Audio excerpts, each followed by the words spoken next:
একটা স্ত্রীর মধ্যে এই 4 গুণ থাকলে পরে একটা পুরুষ সত্যিই ভাগ্যবান হয়। তবে চলুন জেনে নেওয়া যাক। এখনকার দিনে পুরুষের টাকা আর মহিলাদের সৌন্দর্য দেখেই কিন্তু বেশিরভাগ বিবাহ হচ্ছে। কিন্তু আপনারা বলুন তো, সেই বিবাহ কতদিনের? বিবাহ কি আদৌ টিকছে? আজকে চলুন বিস্তারিত জেনে নেব।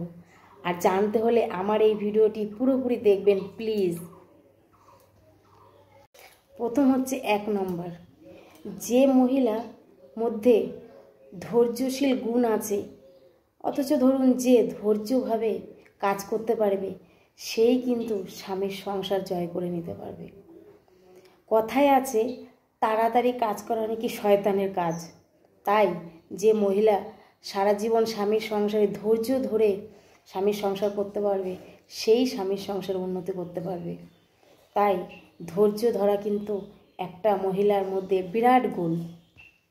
অনেক সময় একজন ধৈর্যশীল মহিলা অনেক অপচয়ের হাত থেকে সংসারকে বাঁচায়, তখন তাকেই বলে ধৈর্যশীল মহিলা।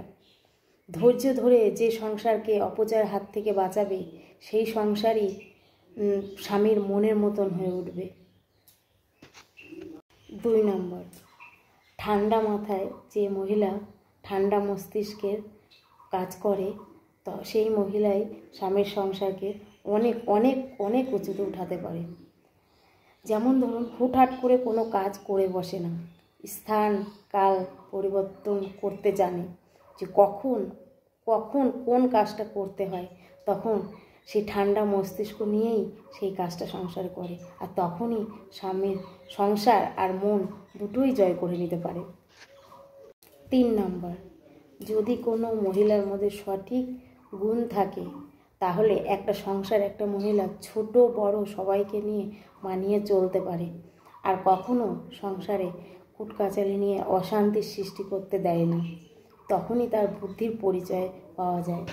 এমনকি রেগে গেলেও টপ করে কারোর সঙ্গে ঝগড়া লেগে যায় না। আর সবচেয়ে বড় কথা সেটা হলো, বড়দের সম্মান দিয়ে চলতে জানে এবং বড়দের সম্মান দিয়ে কথাও বলতে জানে। সেই সব মহিলারাই একটা পুরুষের জীবন আর সংসারকে অনেক অনেক উঁচুতে উঠিয়ে নিয়ে যেতে পারে, আর একটা পুরুষের জীবন ধন্য হয়ে যায়। আর 4 নম্বর হচ্ছে ধার্মিক, যেটা হলো নিজের এবং নিজের স্বামীর ভাগ্য পরিবর্তন করার ক্ষমতা রাখে, কারণ তিনি ধর্ম আর নীতির পক্ষে থাকেন। তিনি সবসময় সব জায়গায় প্রতিক্রিয়া দেখান না, কারণ তিনি শান্ত মনের হয়। তিনি সবসময় ঈশ্বরে বিশ্বাসী হন। তিনি কখনো ঈশ্বর বিরোধী কোনো কাজ পছন্দ করেন না, নিজেও করেন না, আর নিজের স্বামীকেও করতে দেন না।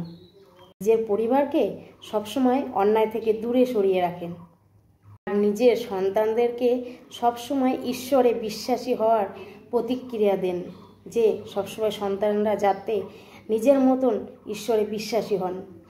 বলবো, একজন ধর্মনিরপেক্ষ মহিলাকেই বিয়ে করা উচিত। এই গুণগুলি যার স্ত্রীর মধ্যে রয়েছে, সত্যিই তার স্বামী অনেক অনেক ভাগ্যবান। স্ত্রীর সঙ্গে কোনটা মিলছে, আর আপনিই বা কতটা ভাগ্যবান, প্লিজ কমেন্ট করে জানাবেন। আর আমার এই ভিডিওটি যদি ভালো লাগে, অবশ্যই লাইক কমেন্ট শেয়ার করবেন, আর চ্যানেলটিকে সাবস্ক্রাইব করে রাখবেন। আবার নতুন ভিডিও পাওয়ার জন্য এখনকার মতন টাটা বাই, আবার দেখা হচ্ছে নেক্সট ভিডিওতে।